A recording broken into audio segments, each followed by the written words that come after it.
দর্শক শ্রোতা, রেডিও সারাবেলার সাপ্তাহিক আয়োজন জনমতামত নিয়ে আপনাদের সাথে আছি আমি আফসানা মিমি। আজকের জনমতামতের বিষয় গুজব প্রতিরোধে আমাদের করণীয়।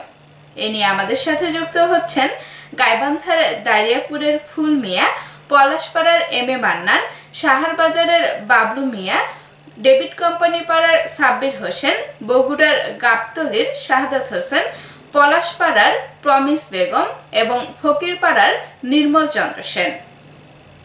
গুজবে কান দেওয়া কোনো সময়ের জন্যই উচিত বলে আমি মনে করি না। কারণ একটা তথ্য সঠিক কিনা সেটা অবশ্যই যাচাই করতে হবে। থ্রু ইন্টারনেটের মাধ্যমে হইতে পারে বা পত্রপত্রিকার মাধ্যমে, যে কোনো মাধ্যমে গুজব ছড়াইতে পারে। তো সেই ক্ষেত্রে আগে উচিত হবে তথ্যটা সঠিক কিনা সেটা অবশ্যই যাচাই করতে হবে। এটা মেইনলি একটা কথা। এবং আরেকটা সেকেন্ডলি যে বিষয়টা অবশ্যই মাথায় রাখতে হবে যে গুজব রটে গেলে সেটাকে কি খুব সহজে কন্ট্রোল করা যায় না, এটা একটা বিষয়।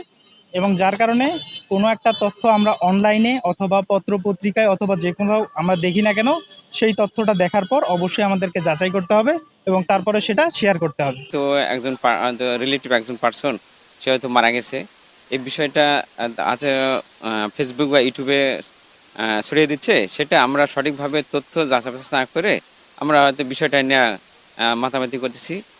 এটা আমাদের জন্য ক্ষতিকারক। আমরা এসব সঠিক তথ্য যাচাই না করে আমরা এসবে কান দিব না। যারা এসব ঘটনা ঘটাচ্ছে তাদেরকে আমরা সচেতন করব এবং এই অবৈধ কাজ থেকে সরে আসার জন্য তাদেরকে অনুরোধ করব। এলাকার মানুষ ঘুষ ছাড়ায় এগুলো করা যাবে না। এগুলো করলে মানুষ বিপদত পড়ে। এগুলো জেনে শুনি কান দেওয়া নেই।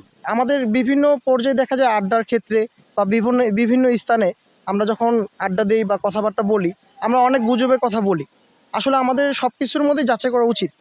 তাই আমরা সবসময় চিন্তা করব যে কোনটা সঠিক কোনটা ভুল, এগুলো আমরা যাচাই করে আমরা কথা বলবো। আসলে গুজবের ব্যাপারটা যেরকম সমাজের ভেতর মাদক নিশা জাতীয় দ্রব্য যেরকম যুব সমাজকে নষ্ট করছে, এরকম গুজব আমাদের সমাজ, দেশ এবং ব্যক্তি সবার ক্ষেত্রে এই গুজব দেশের জন্য একটি ক্ষতিকারক। সত্যি মিথ্যে যাচাই না করে মানুষের কথা, মুঠোফোন বা কারো কাল্পনিক সাইট টল বা অন্যান্য কোথাও কারো কথা শুনে সঠিক তথ্য যাচাই না করে কোনো পদক্ষেপ বা কোনো সিদ্ধান্ত নেবেন না। ভেবে চিন্তে জেনে শুনে, আল্লাহ সৃষ্টিকর্তা আপনাকে বিবেক দিয়েছে, বিবেকের কাছে প্রশ্ন করবেন এবং নিজের সঠিকভাবে সঠিক তথ্য যাচাই না করে কোনো সিদ্ধান্ত নেবেন না। আমরা আশেপাশে দেখতে পাচ্ছি ইউটিউবে, ফেসবুকে নানান ধরনের নানান রকম গুজব ছড়াচ্ছে। দেখা যাচ্ছে যে লবণের দাম নাকি বাড়বে, এ কারণে অনেকে লবণ বেশি করে কিনতেছে, যে কারণে গরিবরা আশেপাশের কেউ কিনতে পারতেছে না। এসব গুজব থেকে আমরা নিজেরাও বিরত থাকবো, অন্যদেরকেও বিরত থাকার চেষ্টা করাবো। বর্তমানে সামাজিক যোগাযোগ মাধ্যম ফেসবুক এবং ইউটিউব ছাড়াও সামনাসামনি অনেক গুজব ছড়ানো হয় যা কিনা সত্য না। কিন্তু বর্তমান সমাজে এটা হয়ে থাকতে অনেক, যে একজনের নামে অনেক সেই গুজব ছড়ায়। এই গুজব থেকে আমরা বিরত থাকব এবং এর সত্যতা যাচাই করব, না করে কাউকে হেয় পরিপূর্ণতা করব না। দর্শক শ্রোতা, রেডিও সারাবেলার সাপ্তাহিক আয়োজন জনমতামত নিয়ে আপনাদের সাথে ছিলাম আমি আফসানা মিমি। আমাদের আজকের বিষয় ছিল গুজব প্রতিরোধে করণীয়।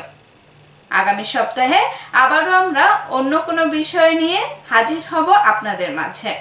ততক্ষণ পর্যন্ত আপনারা ভালো থাকবেন, সুস্থ থাকবেন সেই প্রত্যাশা। আল্লাহ হাফেজ।